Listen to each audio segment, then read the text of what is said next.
பறந்து போ அப்படிங்கிற ஒரு தமிழ் படத்தை பற்றி இந்த வீடியோவில் பார்த்துடலாம். இந்த படம் எப்படி இருக்குது, இந்த படத்தோட கதை என்ன அப்படின்னா, அதே மாதிரி இந்த வீடியோ பார்க்குற நீங்கள் இந்த சேனலை இன்னும் சப்ஸ்கிரைப் பண்ணலை அப்படின்னா சப்ஸ்கிரைப் பண்ணி பெல் ஐக்கானை கிளிக் பண்ணிக்கோங்க. இந்த படத்தோட கதை எங்கேருந்து ஆரம்பிக்குது அப்படின்னா, இந்த பேரண்ட்ஸ் அவங்களோட பசங்களை வளர்க்குறதுக்கு எந்த மாதிரியான ஸ்ட்ரகிள்ஸ் எல்லாம் ஃபேஸ் பண்ணுறாங்க அப்படிங்கிற ஒரு விஷயத்தை வச்சு தான் இந்த படத்தோட கதையை ஆரம்பிக்கிறாங்க. இதில் ஹீரோக்கும் ஹீரோயினுக்கும் ஒரு பையன் இருக்கான். ஹீரோயின் வந்து இந்த சாரீ பிஸ்னஸ் பண்ணுறாங்க இந்த வெளியூரில். ஹீரோ வந்து உள்ளூருக்குள்ளே வேலை பார்த்தாலும் அவர் வந்து அவரோட பையன் கூட டைம் ஸ்பெண்ட் பண்ணுறது கிடையாது. இந்த பையனை இந்த ஜெயிலுக்குள்ளே வச்சுருக்கிற மாதிரி வீட்டுக்குள்ளே அடைச்சி வச்சுருக்காரு.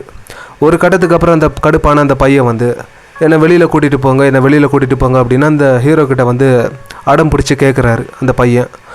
இதில் ஹீரோ வந்து வேறு வழி இல்லாமல் ஹீரோவும் அந்த பையனை பைக்கில் உட்கார வச்சு இந்த வெளியில் கூட்டிகிட்டு போகிறாரு. இந்த ட்ராவலில் இவங்க எந்த மாதிரியான விஷயங்களெல்லாம் ஃபேஸ் பண்ணுறாங்க, இதுக்கப்புறம் இந்த படத்தில் நடக்க போகிற விஷயங்கள்லாம் என்ன அப்படிங்கிற இதெல்லாம் தான் இந்த படத்தோட கதை. இந்த படத்தில் எந்த ஒரு இடத்துலையும் போர் அடிக்கலை. சிவாவுக்கு பதில் இந்த படத்தில் வேறு யாரையாவது போட்டிருந்தா கூட அவங்க இந்த படத்தை இந்த அளவுக்கு நல்லா கொண்டு போயிருப்பாங்களா அப்படின்னு தெரியல. ஆனால் சிவா வந்து இந்த படத்தை ரொம்ப நல்லாவே கொண்டு போயிருக்காரு. கடைசி வரைக்கும் நல்லா காமெடியாக அடிக்கடி கவுண்டர் கொடுத்துக்கிட்டு அந்த அப்பா ரோலுக்கு ஏற்ற மாதிரி ஒரு சூப்பரான ஒரு பர்ஃபார்மன்ஸை கொடுத்துருக்காரு. அதுலேயும் அந்த பையனை ஒவ்வொரு இடத்துக்கும் கூட்டிகிட்டு போகும்போதெல்லாம் அந்த பையன் அதெல்லாம் பார்த்து சந்தோஷப்படுறத பார்த்து இவர் வந்து ரசிக்கிறது, இந்த மாதிரி விஷயங்கள்லாம் இந்த படத்துக்கு ஒரு மிகப்பெரிய ப்ளஸ்ஸாக இருக்குது. அதுலேயும் இந்த படத்தில் நடித்த ஹீரோயினாக இருக்கட்டும், அவங்க வந்து ஒரு அம்மா கேரக்டரை பண்ணியிருக்காங்க.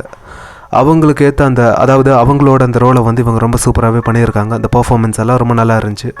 இந்த படத்தில் நடித்த அந்த பையனும் ஒரு சூப்பரான ஒரு பர்ஃபார்மன்ஸை கொடுத்துருக்கான்.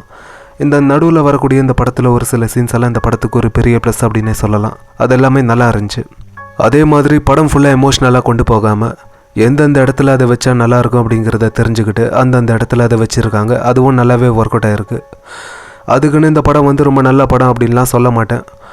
ஒரு ஆவரேஜான ஒரு படம் தான், ஒரு வாட்டி பார்க்குற மாதிரி இருக்குது.